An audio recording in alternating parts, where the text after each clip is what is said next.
Wow, I hope you caught Tracy Chapman's live performance with Luke Combs of her amazing song Fast Car last night on the Grammys. You got a fast car. I wanted to get you anywhere. It was kind of an incredible moment. She's been out of the spotlight for a while. Her first live performance in 4 years, I believe. But it's a bigger moment for a variety of reasons. And you know, we talk about politics here. When Tracy Chapman released that song in 1988 and became Best New Artist, she became, I think it was the Best Female Vocal Performance. She just burst on the scene.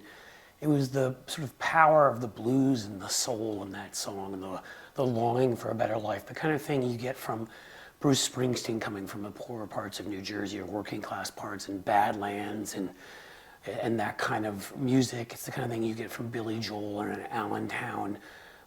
From these folks who've been on the other side, who've been working class and longed for something. And in that song is even more so. It's sort of complete poverty and hoping to not have to live the way her father did, which she sang about, being attached to the bottle, basically, and her mom leaving. And of course, it's a sad song because eventually the man she hopes to leave with falls into the same pattern.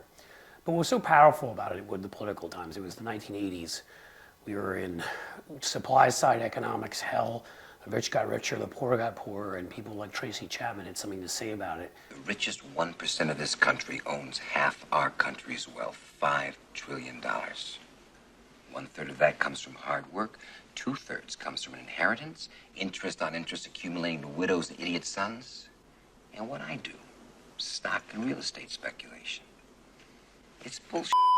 She ended up becoming a social activist, which is not shocking, and went into humanitarian aid via Amnesty, but also she's from an Ohioan, like me. She's from Cleveland, the other end of the state, and put money into the schools to help kids and did all sorts of things to speak out on racism and poverty. So it's no shock that 35 years later, a man would get up, Luke Combs, a country singer, who did a cover of the song, and look at what's happened since then. First of all, we're in another one of those periods after the 90s where things seem to be going in the right direction, peace and prosperity. We went backwards with Bush, forwards again with Obama, and of course, way back with Donald Trump. And we're moving in the right direction with Joe Biden. The economy is great, but Donald Trump did so much damage to the psyche of this country.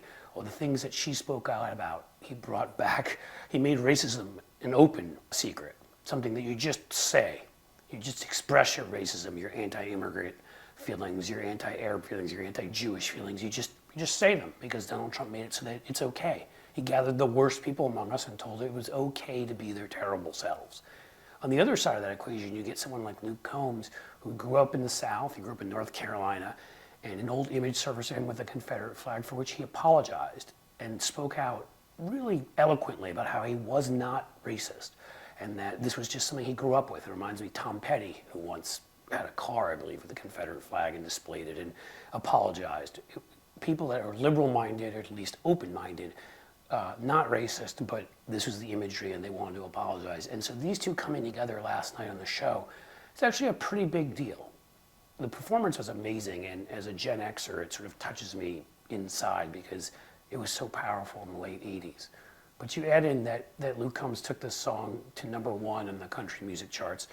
That made it the first time a black woman had written a song that went to #1 on the country music charts. Amazing for Tracy Chapman, 35 years later, getting these accolades still from this song.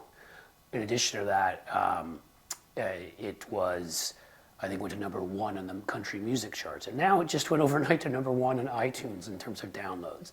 And again, because we're in that period now with Donald Trump's open racism, hatred, to see this white country singer and this black soul and blues singer on a stage together singing this song about how difficult it can be, about overcoming poverty and racism, is truly an important moment, especially in this election year when so much is on the line. We have one candidate in Joe Biden bringing us together, trying to bring us together.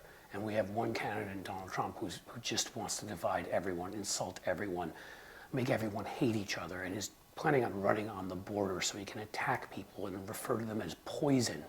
And their blood is poison, I believe he said, about immigrants. Just despicable, disgusting stuff. And so, again, the song is powerful in and of itself. Her performance was amazing. I give Luke Combs credit, who I didn't know very well. It was amazing, but it's also the moment we're in.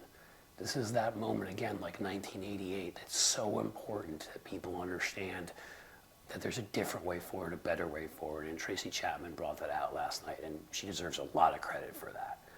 Guys, if you like this video, please subscribe. We are at C. Schechter here on YouTube, at Cliff Schechter. You can follow me on Twitter, or at Cliff D. Schechter. You can find me on Threads. Like Tracy Chapman, go out there and make a difference today.